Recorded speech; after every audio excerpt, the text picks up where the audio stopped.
এই জন্য সূর্য সকালবেলা উঠে, বিকালবেলা ডুবে।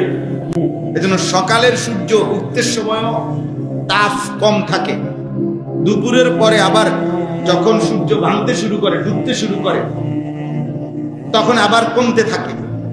কিন্তু মাঝখানে কিছুক্ষণ টাইম সূর্যের প্রখর তেজ থাকে। মানুষের হায়াত ছোটবেলায় সে বড় হইতে থাকে, আর 40-এর পরে বুড়া হইতে থাকে। ওই দুই সময়ে তার দুর্বলতা থাকে। কিন্তু 15 থেকে 40 এটাই দুপুরের টাইম, যখন সূর্যের পূর্ণ আলো তেজ থাকে।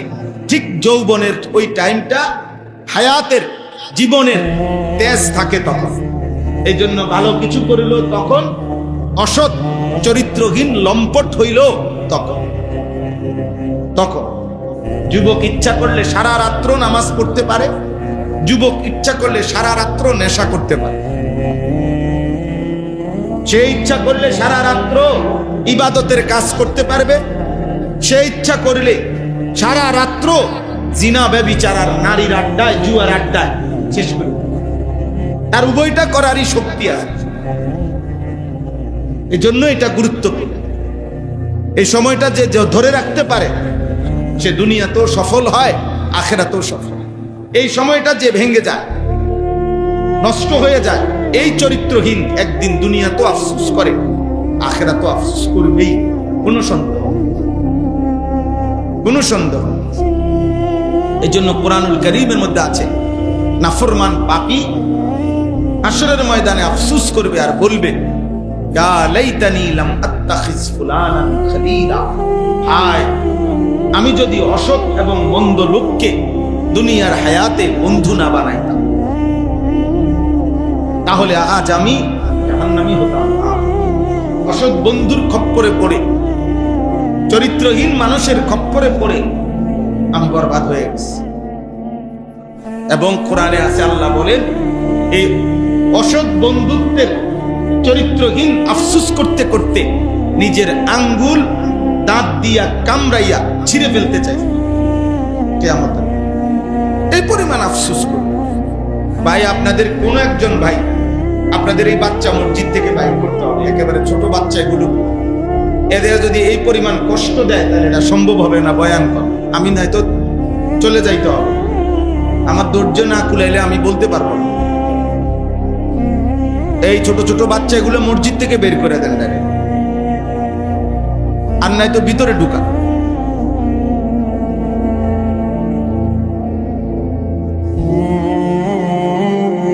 একজন বুঝের মানুষ জিম্মাদারি থাকেন ওইখানে, চলেন। তাইলে আমি আপনাদের যারা বয়স্ক বাবা আছেন, আপনারা যারা ছেলেরা আছো ভাই, সবার জন্য কথা এটা, জীবনের হায়াতের একটা হিসাব বুঝতে হবে। মানুষের দুপুরের আগে মেইন পরিশ্রমের টাইম, এইতে যদি এই সময় ঘুম যায়, আসরের পরে কাম শুরু করলে গুছাইতে পারত না, কাজটা কি করতে পারবে না, কুলাইতে পারত না। আল্লাহর কুদরতি নিজাম দেখেন, এত সুন্দর। আল্লাহ তাআলা সময়ের বন্টন নামাজের সাথে এমন সুন্দর করছে যে ফজর থেকে জোহর এখানে কমপক্ষে 7 ঘন্টা গড়ে ডিস্টেন্স, ব্যবধান প্রত্যেক দিনে, সারা বছর। তাইলে এটা কর্মের টাইম। আবার এশার পরে ফজর পর্যন্ত এখানেও 6-7 ঘন্টার ডিস্টেন্স, এটা ঘুমের টাইম, আমার বান্দার বিশ্রামের টাইম। এই জন্য এশার পরে ফজর পর্যন্ত ফরজ নামাজ দেয় নাই, ফজরের পরে জোহর পর্যন্ত লম্বা টাইম কোনো ফরজ নামাজ দেয় না। আল্লাহ যেন বলছে, বান্দা ফজর পড়ে মনোযোগ দিয়ে তুমি কাজে লাগো, একদম জোহর পর্যন্ত কাজ করো। আবার এশা পড়ে তুমি ঘুমায় পড়ো, আবার একদম ফজরের ওয়াক্ত পর্যন্ত ঘুমাও, ওইটা ফজরের নামাজ পড়ো। নাই তো জোহর থেকে আসর ব্যবধান কম, আসর থেকে মাগরিব ব্যবধান কম, মাগরিব থেকে এশা ব্যবধান কি 1.5 ঘন্টা 2 ঘন্টা গড়ে, এতটুকু ব্যবধান। তাহলে আল্লাহ তাআলা কুরআনুল কারীমের মধ্যে বলছেন, ইন্নাস সালাতা কানাত আলাল মুমিনিনা কিতাবাম মাওকুতা।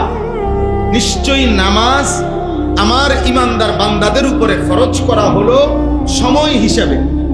মাওকুত, অর্থাৎ আমি আল্লাহ তাআলা এটা এলোমেলো দিছি এমন না।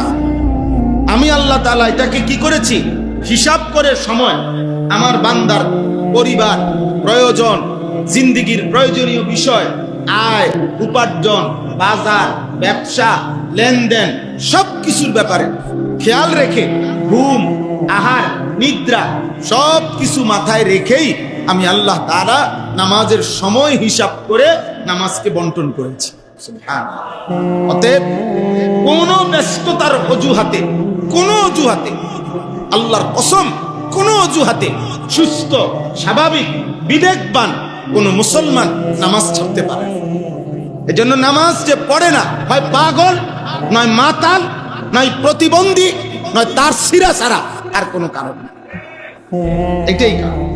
এই পাগলের কোনো কি নাই, ভবিষ্যৎ জানে না। এই মাতাল, নেশাখোরের মতো মাতাল, এই কারণে এই মাতাল সব বোঝে, শুধু নামাজ বোঝে না। শুধু নামাজ বোঝে, আর কোনো কারণ নাই। নাই তো সব কিছু পরিকল্পিত। কিতাবাম মাওকুতা। আল্লাহ তাআলা বলেন, আমি যদি ফজরের পরে জোহরে 2 ঘন্টা পর পর নামাজ দিতাম, আমার বান্দার কাজের পেরেশানি হইত। এশার পরে ফজর আমি যদি 2 ঘন্টা পর পর আমার বান্দাকে হোমিওপ্যাথিক ওষুধের মতো 2 ঘন্টা পর পর ওষুধ, 1 ঘন্টা পর পর ড্রপ, হোমিওপ্যাথিক ওলারা এমনি দেয় না ওষুধ, তো এরম দিতাম, আমার বান্দার পেরেশানি হইতো।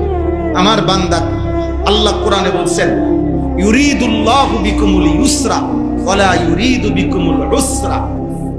কোরআনে স্পষ্ট আয়াত।